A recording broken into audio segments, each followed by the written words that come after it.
Hello, everybody, and welcome to Trial by Stone, the Dark Crystal podcast. I'm your host, Sydney. Thank you so much for tuning in, for joining us today. I have a very special guest with me today.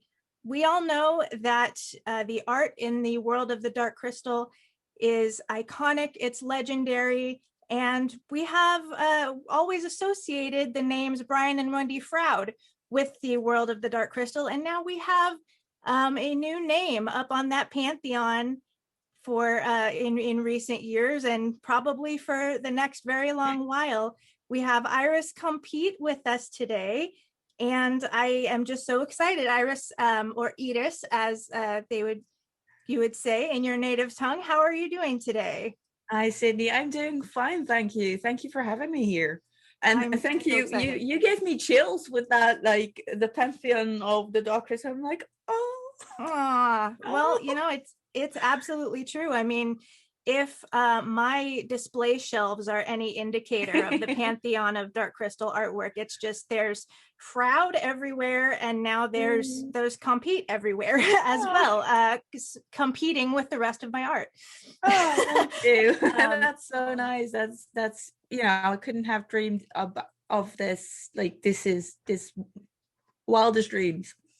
Yeah, I can only imagine. I mean, I definitely feel that way just getting to speak with so many of the people who have been involved with all of the new creations of the Dark Crystal and and all of the legends. And I feel every day just to get to talk to people like, wow, this is my life. But to be able to actually look on a shelf and see your name, in the same paragraph with the Frouds or with the likes of Alan Lee and Guillermo del Toro. I mean, you really have joined a pantheon, and it is crazy.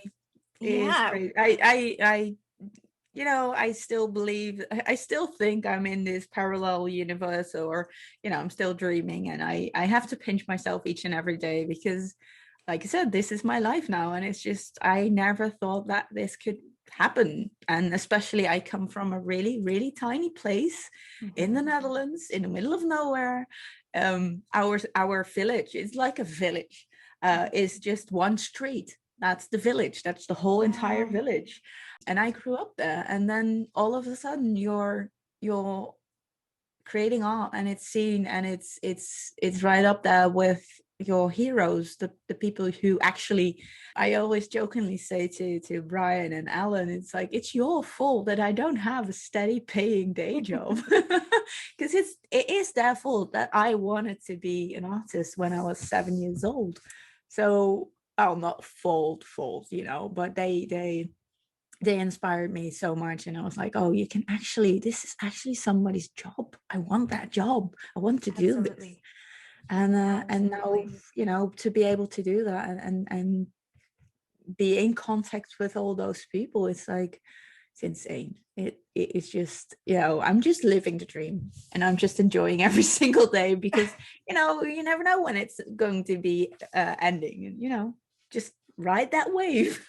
Well, the amazing thing about art, and I feel especially when it comes to fantasy art, with the Dark Crystal, I feel that that moment, that wave never really ends, because that what you've created and what you've put out into the world, that lives on. That's always gonna be there, and that's always gonna be a part of history. So it's a whole different thing, I think, than like an actor or an internet celebrity, for example, because you're doing something that really is just part of history and is going to be out there forever and ever. Forever. So. I was very conscious about that when I took on this job as well. It's a job, but it's also I set out and wanted to be paying homage to what came before and what is Dark Crystal, and all those talented people created together. And I was asked to put my own stamp on it, like put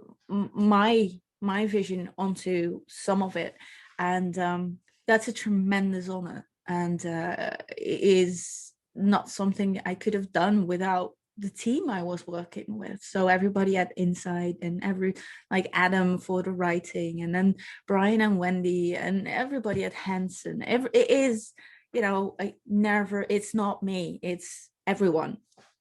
It's So really yeah. amazing. You're just another one of our guests that have told this just same story. Everyone that we've spoken to thus far, whether they're a producer, a director, a writer in the comics, a writer for the show, puppeteers, everybody that we've spoken to has told this story of just this fellowship, for lack of a less Lord of the Ringsy word. There's Yeah. just this whole collaboration of everyone is just so in love with it collectively. Yeah. And that's what fuels it. It's, there's doesn't seem to be a whole lot of like drama, No, other than just, not at all. just seems it's a big family. You guys are all just a Yeah. big family of Thra, and It- it really shows. I think that it makes such a huge difference. I think everybody is so well aware of how important Dark Crystal and Thra is to so many people. Yeah. And there's no room for ego. This is not about me as an artist. This is not about my name or anything. It is about Thra. It's about all the Gelfling and all the creatures. And it's about, paying homage and honoring all that has come before. Yeah, it's about passion, and I think that's most important. And it's not like ego, leave it at the door. It's not important. Absolutely. If only all industry could think like that, though. Honestly, I think everything needs a little dose of that Dark Crystal Yeah, mentality yeah, nowadays. yeah, yeah. Yeah. I will say you walk a really interesting line here. You're sort of at a really unique point of history in the Dark Crystal franchise, I would say, because you're really bridging a gap between generations, this role that you're playing right now, because obviously you weren't an original concept artist on the film in 1982, but here you are bringing, breathing life into creatures and characters Yeah. that are a part of that legacy and that we did see in the original film, as well as overlapping and building that bridge in between the original parts of the franchise and the film, and then the new parts of the franchise, the Yeah. show, and all Yeah, of the these new comics, creatures. books. Yeah, definitely. That was a challenge. Would you say you had a lot of freedom, a lot of wiggle room as far as putting your own interpretation Yes. on the creatures that already existed from the Yeah. films? So you Yeah. really got to play around. Yeah, I really was given all the trust and all, they trusted me as an artist, and that felt so very good. As I believe that if you ask an artist to do something, you have to trust them completely to actually know what they're doing. In this case, it was actually Brian and Wendy who said that I was the only one they could envision to do this book. That's what they said to the publisher. That's what I got in an email from the publisher, and that was where I just cried when I read that, because that was like, oh. That was going to be my next question. How long until you could breathe after that? Yeah, well, that's a thing with publishing. I was asked a year, like in 2019, I think I was asked if I would be interested in doing this, but then you have to wait until it actually happens. And I think I got the manuscript in December of 2000. I actually was asked in 2018, I think, and I got the manuscript in 2019, December. And then January I really started, and on 20th of January I went to visit Brian and Wendy with a huge stack of sketches to make sure, like, hey, am I grasping Thra? Is this Thra? Just to know if I was on the right track. But so I had to wait a year to hear back from the publisher if it was even going to go ahead. And so I had this email of, do you want to do a bestiary of Dark Crystal? And then you hear nothing. It's crickets for months and months and months, and your mood is just, this is never gonna happen. I'm so sad. And all of, yeah, it's agonizing, but that's publishing for you. There's all these emotions to go through. And when that happened, when it actually happened when I signed that contract of you're going to do this, it was like, what did I just do? Am I, can I do this? Can I do this? Because you're stepping into some really, really, really big shoes there. And I know I've seen people react like, oh, there's no new Brian Froud artwork in there, I'm so disappointed. And other people are really positive. They're like, I'm so happy that they choose to work with one artist throughout the entire book. So there's always going to be that people who, miss Brian. I miss Brian. I want a new book with anything Brian does, because I have a big collection of that and I love seeing his work. But he's worked on Age of Resistance for quite a while, and he was like, I want to do something else for the moment, and I think absolutely. You can do this. But there's definitely a weight put on your shoulders, because you have to step into those shoes, and you want to honor it, and you don't want to mess it up, and you don't want to disappoint people, because there's people who just live and breathe for art. And know everything. So you have to be. I there's moments that I remember that some of my sketches were flipped, resulting in the eye of Ogra being on the wrong side. All these. It's like you can't do that, because it's all these things you had to be conscious about. Like there's a reason, and I spoke to Brian, there's a reason for all the squiggles and all the lines and everything in those mystics. It's not just a squiggle. Has a reason. So with all that in mind, I set out to get all these the comics and the movie and everything, and then I had the information and I was like, okay, let's see how I can put my stamp on this. And luckily I was able to just go and do what I always do, and everything got approved by Henson, and I got emails back that they absolutely loved what I was doing. So it's like, yes, I've got it. Like I'm on the right track. I mean, how high do you have to jump off the ground when you get news like that? When you hear things like that? I mean, we talk a lot with our guests about walking that line between being a fan and being a professional, so to speak, because so many of the people involved in this world and in this franchise are fans themselves and have been a fan of the Dark Crystal since they were kids. And so when you step into these shoes, as you say, or in your case, you're stepping into shoes and sort of building your own shoes at the same time, you're probably spending a good deal of that time just freaking out, like he's like, I can't believe I'm still doing this. So do you find that creates a new challenge for you to be able to sort of fight that inner fangirl, or does that sort of serve as another kind of fuel for you? Do you think it helps? For me, it didn't really bother me that much. I was just very honored and humbled to be part of this, to be able to be part of this, because I know there's lots and lots of people who would want what I am doing. So I didn't take it for granted at all, and I was just, I do my best to honor this.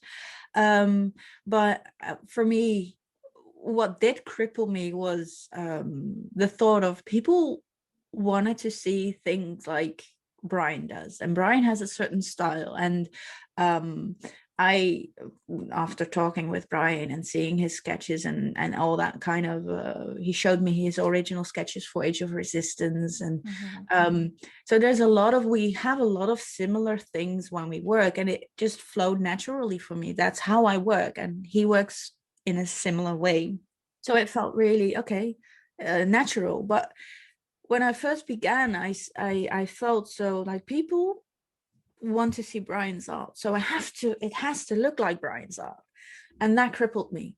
And that was like I couldn't produce, I couldn't create.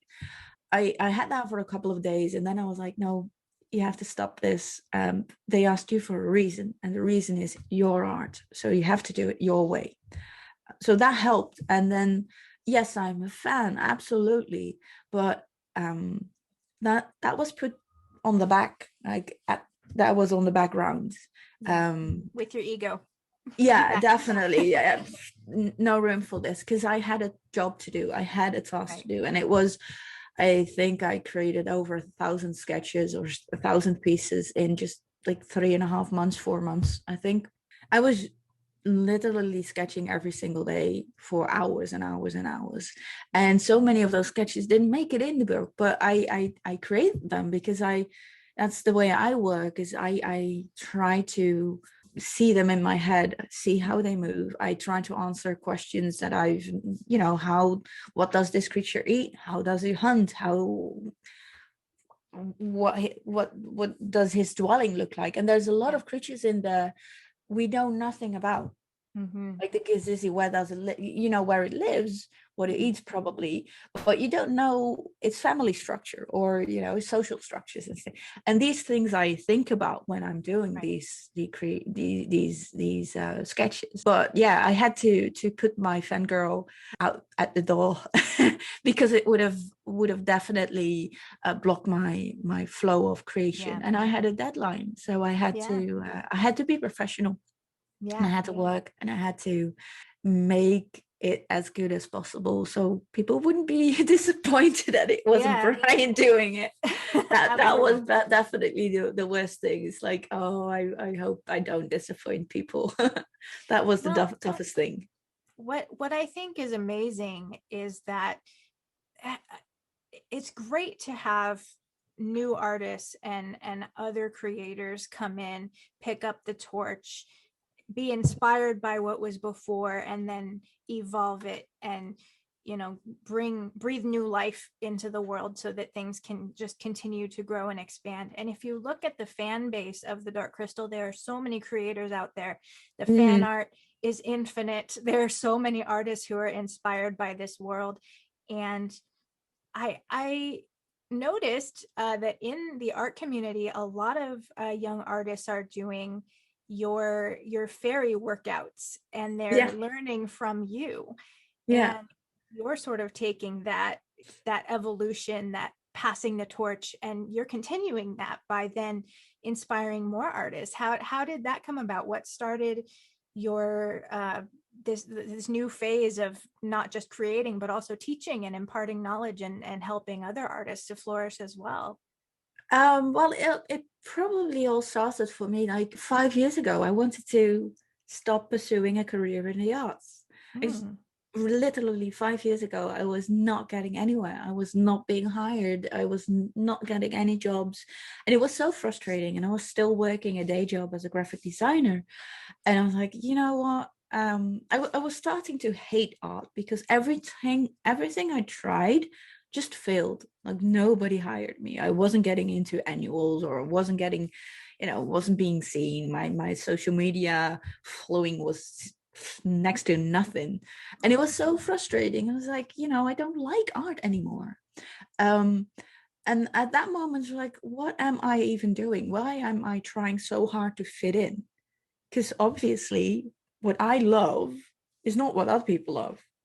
And I went back to what I felt like when I found Fairies by Brian and Alan. And I was 7 years old when I first saw that book, and decided, yes, I want to do that. So I went back to that feeling, because as a kid, you draw and you create without any constriction. Like there's nothing holding you back. And I wanted that feeling back because I had lost that. And I started doing fairy sketches, and that resulted in this book, Fairies of the Fold Lines, which is, I cannot wait to have on my desk. You have no idea. It's going to be re-released in June. I've actually just finished the final text edits and stuff like that. So it's so excited. If there's anything I'm more of a fangirl of than Dark Crystal, it's all things to do with fairies. There's fairies everywhere. Here's the thing, I never set out to do fairies, because in the Netherlands, if you say you do fantasy art, they immediately think, oh, you draw fairies, pink fairies with, glittery wings and stuff like that. And Tinkerbell. I was like, no, I don't do that. So I was like, I'm never going to draw fairies. All of a sudden I started doing fairies, but fairies that I saw, and I thought about like the real ones, the nature spirits, the gnarly ones, the ugly ones, everything. Right. And you know, all of a sudden everything clicked. Clients found me. Everything was just this natural flow. And even meeting Brian, and he has written a foreword for this book, and then now Alan has written for an extra foreword as well, and then Guillermo del Toro has written a little something, and I this is an exclusive. Even Tony Detalezzi has written something. Stop it. Yes. So this is nobody knows this yet. So you're getting the exclusive. Yeah. And then John Howell. All these people who have been very fundamental in storytelling for me have given their like almost stamp of approval, which is amazing. But everything flowed and everything just clicked in the right place, and that shows to me that if you are doing art that you enjoy, that you want to see in this world, it'll find its audience. And I think that happened, and a natural flow for me was I was given these opportunities, and I've had people helping me or you know, inspiring me. And I don't really care about having a name or being famous. I hate the word influencer though, so please never call me an influencer, because it's not. But I want right there with you. Yeah, I want people and I want artists to know the joy I'm feeling.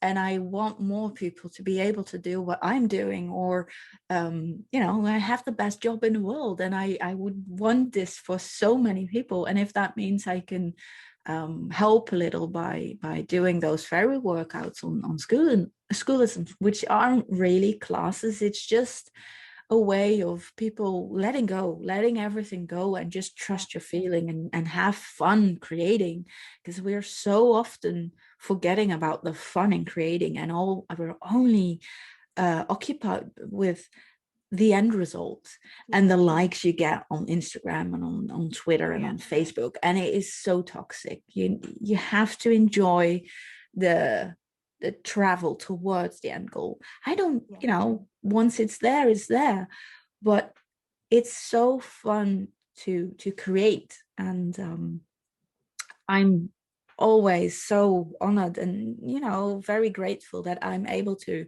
step into my studio and sit behind my desk here and just create and you know, hopefully inspire people like what Ellen and Brian did for me. That's even if it's just one little boy or girl or whoever that sees my book and thinks, I want to do that when I grow up. That's all I want.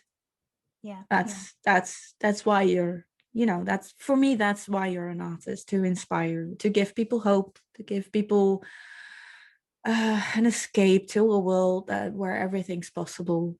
And also, especially with my fairies book, that's a means for people to see the world with extraordinary eyes again, to not look at things that we've looked at all, you know, in the same way every single day, but to step out their doors and look to the ground, see a stone and think, oh, that could be a dragon egg.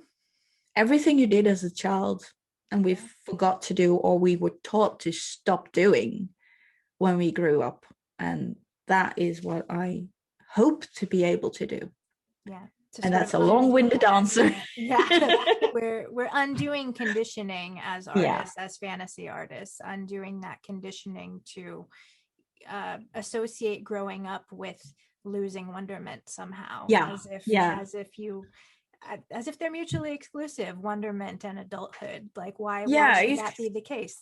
All of a sudden you're not supposed to dream and not supposed to think about things that might be. You're telling me that I can't believe in fairies because I'm 31? No, I don't want to live in that world. Excuse you. yeah, and especially in this time where things are really tough. I think everybody is like really struggling to survive almost.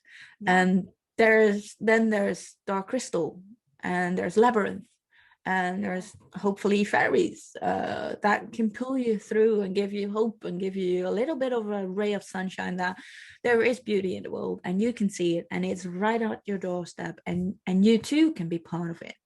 And that's what I love about, especially as well as Dark Crystal. It's such a hopeful, beautiful, beautiful story. It's so many strong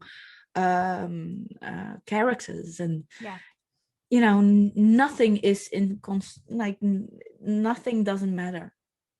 Like everything has a purpose, and when you look at the movie and at the series, of the amount of detail in the background, and that shows to me that they're paying attention, and they're paying attention to the little things, and the little things matter, and especially in these days, little things matter so much.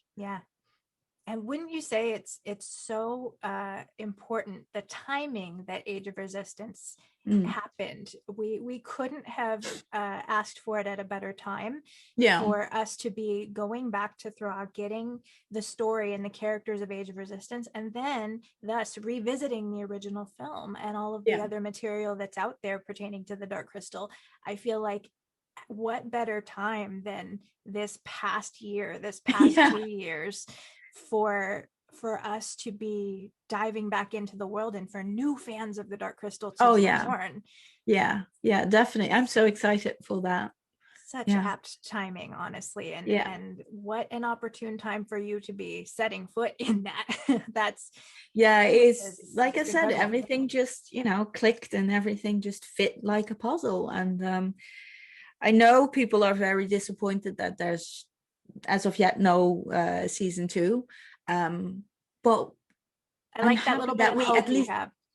Well, as of yet, because we had the movie, and then years later there was a series. Nobody thought that this would ever happen. Exactly. So I'm very positive. It might take another 20 years, 30 years, who knows? I don't care.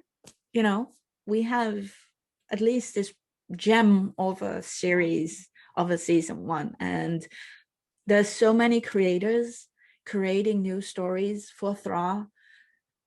We're not stuck with nothing. There is so much, and we should be grateful, and we should be thankful for all those people just continuing, absolutely, and not giving up on Thra, which is hats off to them.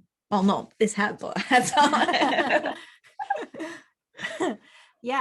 I've been preaching that exact same mantra all the time, you know, because man, that first couple of weeks, that first couple of months after they announced that we would be immediately getting a season 2, there was just such a darkening that sort of fell over the fandom for a minute. All the art started slowing down. People were just like, oh, I can't even watch it anymore. I'm so depressed. And, you know, every time we recorded an episode, I feel like the most important thing is just exactly what you said. Just look at how much we have that we never would have thought in a million years we would have had. Like, sure, it took 30 years, but it had to happen now.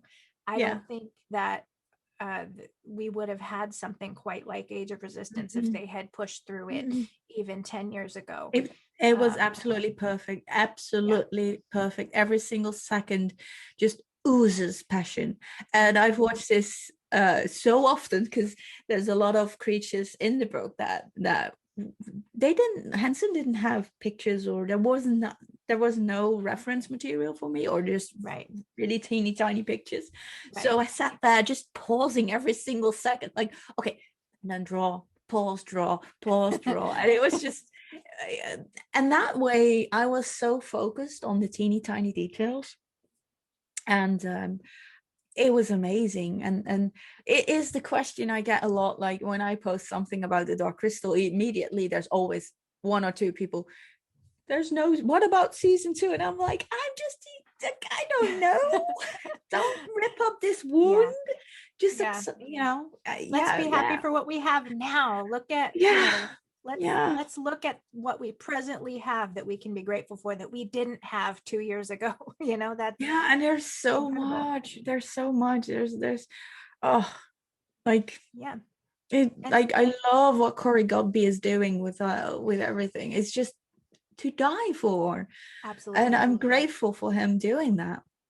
Yeah, I mean, the two of you, I gotta say, have just 5 years ago, you never, so many of us wouldn't have been able to be convinced that there could be any other artist that could sit on our shelf next to the Froud work, because it's just not the same. It's not the same thing. But the point is that it shouldn't be, in a way. It's the same spirit, but it's not the same, and it shouldn't be the same, because the world isn't the same. It's a continuation of what Brian began, and then it's it's like it's not a marathon, but what is it called when you pass the stick and just the other one starts running? Passing the torch, the baton. Yeah, something like that. And then we're just building upon what he has left, and then adding to it, and it will forever just, that's a beautiful thing. It will never be stagnant. It will always grow. Right. So Thra will always survive, because there's people who are just loving that world so much to add to it. And that's amazing, because it will always give you something new. Yeah. And it's a growing, living thing. And yeah, I personally never set out to be like Brian. The way I work is the way I work, and that is that style evolved naturally. But we are similar artists in a way that the way there's talked with Brian so often, and there's things that he says to me, and it's like, yes, that's exactly how I feel. And it feels so nice to be recognized. It's so nice to hear that, oh, so I'm not that crazy, because you're crazy as well. Yeah. And we joke. And we joke. And he tells me, oh, you're such a giant. And yeah, but you're a gnome. So, it's just banter back and forth. And but yeah, it's not about being the next Brian or Froud, or it's about adding to. And joining a family. And Corey does that amazing. And there's so many artists who do that as well, and bring something new to the table and to the world. And I think that's just something to celebrate, rather than to think, well, I want more of this. Nah, like ice cream, you want more flavors. Yeah, at least 31 at least. That might have been too American a joke. Some of our listeners will get it. So it's just, wow, what a note to leave that on. But it still just blows my mind to hear somebody saying, oh, when I joke around with Brian Froud and Alan Lee, like I just literally last night was watching Lord of the Rings extended features on a Blu-ray, and watching Alan Lee sketch on the behind the scenes footage on Lord of the Rings, and just like freaking out and fangirling over it, even though I've watched it a million times. And you're just like, yeah, we crack jokes together. Like that's just, it's amazing that exists in the world. These are people who you said inspired you from the time that you were 7 years old, you said, when you discovered fairies. And were you a fan of Dark Crystal already as a young child as well? What were your earliest experiences with the Dark Crystal? When did you see the film for the first time? I don't remember what age I was. I remember vividly that I was so scared of the sound of the Garthim. That clicking. Oh my goodness, the clickety clickety. That was just freaked me out. Freaked me out. But yeah, Dark Crystal, Labyrinth, I just, every single scene repeat. Willow, Legends, Never Ending Story. I'm so glad you mentioned Legend. Does not get enough love. Does not. Well, man. In my book, it's getting a lot of love. I have VHS sitting right next to me at all times. Yeah. So I am an 80s child, so I grew up with all of this, and I think I'm so lucky to have had these movies in my life. And I was a dreamer, and I was the youngest of three kids, and there was such an age difference that I was always on my own. And I was just always drawing and always listening to fairy tales and always reading fairy tales, and that was my world. I was a dreamer, and my parents let me. And so I've been very, very lucky in that sense, that I've had a very supportive background as well. And yeah, Dark Crystal for me, I might not be as big a fan as some of your listeners, because I mess up things and I don't always remember names and stuff like that. But that's not what it's about. It's about soul. It's about heart. It's there. Dark Crystal is there, and I aim to become Aughra as I grow older. Like, I love Aughra in such. Nobody can control Aughra, not even Aughra can. That. Nope. I love that. Yeah. I want to be Aughra. She is the epitome of everything. When I interviewed Donna Kimball and she said my name in the Aughra voice, as soon as we got off the call, I cried for like half an hour. I love Aughra so much. I'm right there with you. I really hope she listens to this and that she knows that that's what happened after she did that. Well, I hope I hope she does a ringtone for you or something. Oh my goodness, that would be amazing.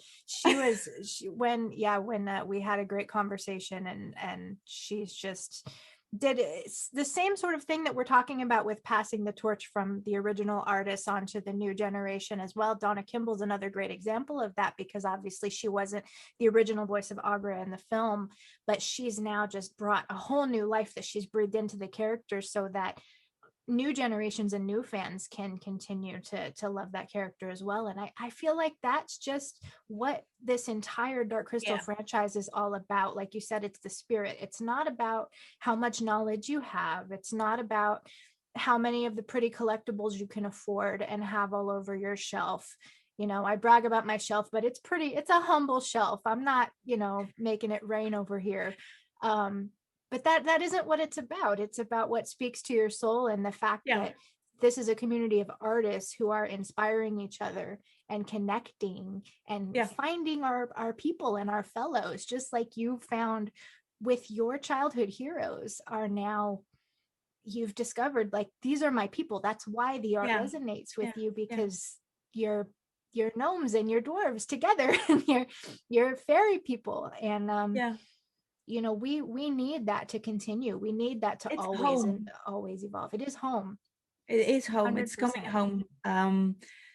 For me, that was the feeling I had. It's like being accepted, being home, being this warm, loving environment, and that's what you want to pass on as well.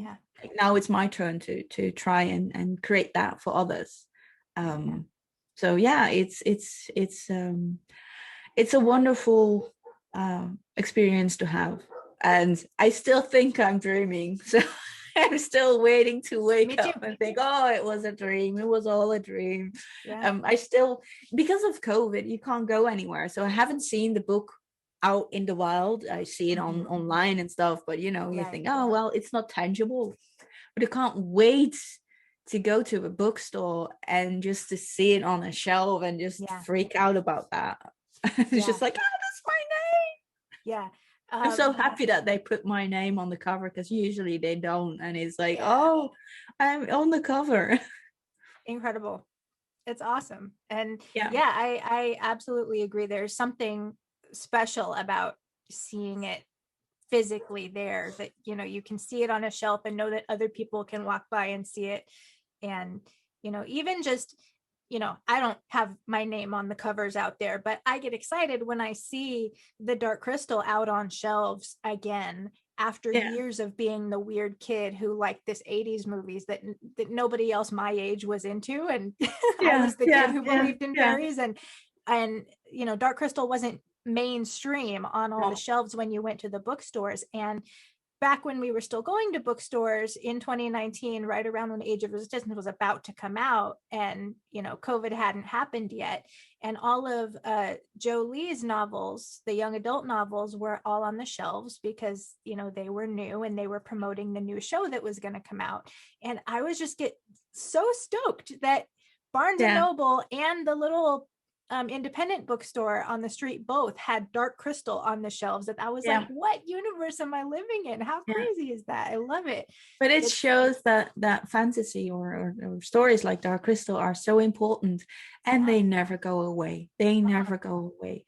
And no matter what happens, it will always be there. And it just, it depends on how brave people are, like how brave the money behind the productions are, because Netflix was really brave to do a season. That is an expensive thing to do, but they did it, and I'm very thankful for that. And I'm thankful for Henson just and taking everybody on board, and to not cut corners anywhere. It's like, yes, that is. I'm so thankful that there's people that still believe in magic and still believe in things like this to happen. Yeah. And we're not everything is I don't want to throw shades, but 30 shades of how many shades of gray, that kind of stuff. That one. Something like that. Something one. That kind of stuff. Yeah, we're thousands of shades of purple instead. Yes, and purple is such a beautiful color. Absolutely. Absolutely. There's just something special about fantasy in general, and to take us away from those things that that we will not speak of. But so I did want to ask, and I'm sure a lot of people listening are wondering as well, of all of the amazing creatures that you have given life to in the bestiary, what are some of your favorites that you think, maybe they were the most fun for you to draw, or maybe you look at them and you think, man, I wish this guy was real. What are some of your favorite ones from the bestiary? So difficult, because each and every one has its own, its own beauty and its own quirkiness. Obviously, I love Aughra, but I when it comes to the well-known characters, there was little for me to deviate from. I had to be that character in that way, that what it looked like in the show or in the movie. But I was very I think, let's see. Oh, it's so difficult. There are so many. There's so many, honestly. And, we hear so many people say like, oh, Fizzgig's going to be my favorite forever. And, but there's so many new creatures too. There's so many new great creatures too. The little snail guy that comes out of the tree that glows. The thrushpog. Yes. Yeah, I'm obsessed with the thrushpog. I want a thrushpog in my house right now. I think that would be such a great merchandise item, as a little lamp, bedside lamp that you can plug in and it just glows. People, this is a hint. Yeah. I think you make a lot of money if you made those. I buy half the stock. Absolutely. Yeah. Thrushpogs are amazing. Yeah. Oh. Seedles. I think Seedles. Yeah. Yeah. I know the Seedle look different in the comic. Uh-huh. And I for some reason I read Adam's description. Right. And I was like, it doesn't, like, I don't relate that with that. Mm-hmm. And I just did my thing. And I I was like, now this is it. Reminding the listeners which one that guy is. I should have had a book here, because I could have shown it to you. It's the one with the forest growing on its back. Right. Absolutely. Yeah. Oh my goodness, that guy. I awesome. Love drawing that one. But there's also and I'm blanking out on its name, but there's a bird in the crystal desert, Oh, shrukel. yes. I think it's a shrukel. Um, that has never been seen before. So that is completely my design. And that because of that, I'm like, I made a design for the Dark Crystal. So forever, that's Thra, that's the shrukel forever. That's awesome. That was actually going to be my next question. Do you think you had more fun on the creatures that were completely new and almost completely of your own design, or was it more fun for you to sort of dive into the ones that were more familiar that maybe you'd seen a puppet for and you get a new interpretation of? It was I don't think I can talk in terms of more fun, because I enjoyed every single one of them. Fair. What I do believe is that it was very very difficult. It was very difficult to create. It was a wonderful challenge to create creatures that have never before seen, but they have to fit into Thra. They have to have a Thra feel to it, and Thra mood. So that was just a challenge I love to do. I really enjoyed doing that, because it meant I could just freely create. And I loved drawing the mystics and the Skeksis, and the two mystics that are new to the book and who have never been before seen. I was asked to do those as well, and I was like, yeah, but I don't feel right to draw new mystics when they have always been created by Brian, and I don't want to do that. I really don't. Like, it's an honor that I'm trusted to do it, but I don't feel right to design new mystics. So is that why we didn't see like Skeksa the Mariner and her counterpart, or I'm totally blanking out on the swimmer, Ursan the swimmer. I don't know why certain creatures weren't included. That was a choice by Henson and by the publisher. I just got a list, but so we have time. Yeah, we have two, the monk and one more. Just one. I'm so bad at names. I'm sorry. No, okay. Everybody's like, you're not a fan. It's 2 a.m. my time. I'm doing the same thing right now. I'm sorry. We can take the heat together. Yeah, there's two new mystics in the book, and the swimmer for sure was one that. No. The monk, the swimmer, was it the swimmer? I'm not sure. That was she was. I say she, but because I interpreted it as a female mystic from the Jolie novels, the counterpart to Skeksa the Mariner. And I think a lot of the fans who had read those novels were expecting, more information on those particular characters, because they're also kind of hinted at, or Skeksa the Mariner's in the comics now as well. And so I think a lot of people were just like, oh, that's weird that they're not included. I wonder why, if there's like some secret that's, you have to ask the publisher and Henson, because that was just, I got list and that was it.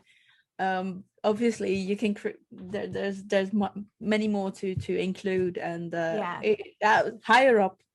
But you make a really good point, though, that would have put a new sort of level of pressure on you in a way to have to design these new creatures that haven't had puppets at all. For the mystics, those mystics that have never been seen before, I felt wrong to create them, like wrong to design them, because that's just, Brian is still there, he still does this. So I go back to the publisher and said, nah, I think this is something Brian needs to do, and I can then work from those sketches. So that's what I did, and Brian sent me a couple of sketches, and I took those and then did my thing with it. So that was me working together with Brian directly. Nice. So that was a lifetime. But there are some creatures in there that are completely my design. And I enjoyed working with Adam to what does this creature do, and how does it live, where does it live, what does it eat, and all those things. And so the shrukel started out as a really gnarly, dangerous bird at first, and then Adam was like, nah, yeah, but this is interpreted differently, and all of a sudden it's now this goofy looking wonderful bird that I absolutely love because it's so goofy. So that was fun. I love doing that and collaborating with people, and people are always, oh, you did such a good job, but I couldn't have done any of it without all these people in the team, and I'm just one cog in this machine. And that has been the case for everyone that we've spoken to. Has just, there is really no ego anywhere to be seen in this franchise when it comes to the creators, and it makes all the difference in the final product, I think. So with our last few minutes, I didn't mean to save this one right till the end, but I couldn't help but wonder, because you work with and are in communication with so many artists and inspired by so many artists who are associated with cinematic media as well as their illustrations. Artists, like Alan Lee, obviously is synonymous with Lord of the Rings now. And, Guillermo del Toro, of course, Brian Froud has his associations. The Frouds have their associations with all of these movies. And you have extensive experience in graphic design as well. Do you see yourself ever evolving sort of into the world of cinema and doing more than just illustrating the characters of these cinematic worlds, but maybe participating in a cinematic creation? If they ask me, I'll probably say yes, but they have to ask me first. Yeah, of course. And I don't know why they wouldn't, but that is something you could see yourself doing. That's something. So here's the thing. Everybody's always talking about a goal and stuff like that. I don't have a goal, an end goal. I have a general direction. And for me, it's just, I want to try so many different things. As an artist, I enjoy all these different media, and I love to do, I don't just want to do books. I would love to do a creature design for movies and stuff like that. I have never I've done a couple of things in the Netherlands, but obviously if Del Toro asks me to do a creature design for a new movie or whatever, yes, please. I've even jokingly said, like, everybody's always after the Kickstarter, which was a really great success of the fairies. People were asking me, what's your next big goal? And I was like, oh, big goal. And I couldn't think of any bigger goal than, creating a fairies theme park. Move over, Disney. Will take you through Fairies of the Fault Lines. I would just die and go right. to heaven. We need that. We need that. And I've thought about snacks and all those kind of things and rides and stuff. And I'm like, that's a big goal, and everything in between is just a bonus. It's just a cherry on top, and then a little bit extra whipped cream and a little bit of this and a little bit of that. But that's dream big, and we'll see what happens. I'm just having fun, and I'm just very, very grateful of being able to do this, and whatever comes on my path and sounds nice, and if I can envision it, if I see it in my mind's eye, I know it's the right thing to do. So who knows? And my obviously I want an animated or live action movie of Fairies of the Fault Lines. I'm like, hint, somebody, anyone? Guillermo? The more we speak it into existence, we're manifesting it. The more we talk about it as if it's already so. Make it happen. Put it in the universe. I would love to, and I know there's talks about doing a Labyrinth sequel or prequel, whatever, and everybody's like, oh, don't touch it. And I'm like, yes, do it. I would love to know what happens, but do it right, like the Dark Crystal. Do it right. And if you need somebody, hi, I can draw. I think especially in this time, I said it before, we need fantasy, we need this escape, we need magic, we need hope, and everything that fantasy is about giving hope, and it's about giving an escape, and it's about dreams. And we had it in the 80s. Why not now? It's Why not? time. Why Why not? not? Believe in So, fairies, believe in Thra, believe. and Keep dreaming. just keep those dreams alive and dream big, because it's not about just one goal. Have a general direction and have fun doing it. It's like traveling. It's not about the end destination. It's not about just going to a certain place. It's about the whole entire journey towards it. That needs to be fun. And I try to live my life that way, and I try to do my business that way. It's just whatever comes on my path, whatever crosses my path. And it sounds nice, and it's like Gandalf says, it's always trust your nose. Yes. Always trust it. And that's what I do. So if somebody decides to say, hey, Iris, we've seen your artwork and we want to work with you, I would probably, okay. And we'll all be cheering you on and, waving our big foam I'd be fingers and very fairy wings. grateful. Oh, man, I hope and wish right along with you. I'm dreaming just as big, that all of these things that you're speaking of, may your journey continue to be as fruitful as it has been. And I can't see any reason why it wouldn't be. So on that note, guys, you heard it here. I don't know how I could wrap up any better than everything Iris has just summarized for us, because, man, I mean, if you don't feel hopeful and full of dreams now, you don't have a soul, and this isn't the place for you. So get out of here. Why? What are you doing? Why are you wasting our time? So Iris, thank you so very much for joining me today and for taking a little time to let us into your corner of Thra. And I'm really looking forward to Fairies of the Fault Lines. With our last minute here, why don't you plug in anything you want to shout out? Where do you want to direct our listeners to? What do you want us to tell us? What to buy, where to shop, where to go?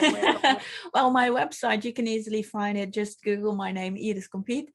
My website is iriscompiet.art, and there is a direct link to pre-order the Fairies of the Fault Lines book. If you cannot pre-order there, just go to your local bookstore and just ask if they can order it, because it's going to be published around the globe, if I'm not mistaken, and it should be available everywhere.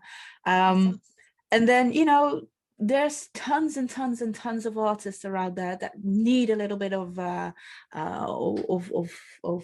support. So not just me, but I'd say just support artists, support them, and you can do that just by sharing their artwork, just liking, commenting, just reach out and tell them how much you love their art, because it's so important.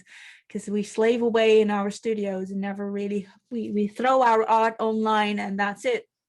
And it does make a difference if you reach out and say, your work means so much to me. So yeah, please just share positivity with each other, and that's it. That's me being wonderful. Absolutely perfect. And we of course will have all of the necessary links in our show notes as well to direct you to all things Iris Compiet. And that being said, thank you so much for listening to Trial by Stone. I've been Sydnni. This has been Iris. And have a magical day and night and morning. Keep believing. I have one more little thing to say. Please, as much as you want. If people are interested in seeing all the never seen before seen sketches of the bestiary, they can do so on my Patreon page. There's like 7 or 8 videos that I made, just me going through the pages, stumbling over my words and stuff like that, but it's only exclusively available to patrons. Link is on the website. Sorry for plugging this. I asked you to plug, go for What it. is the, if people are interested in it. And it's basically, yeah, that's it. Sorry. Awesome. No, thank you. And that's more for us to plug in our show notes. And, we are all about supporting the artist community, and we want to throw money at you. We want to see you succeed, Iris. So do not be sorry. All right. Well, thank you so much for listening. And we will see you next time on Trial by Stone.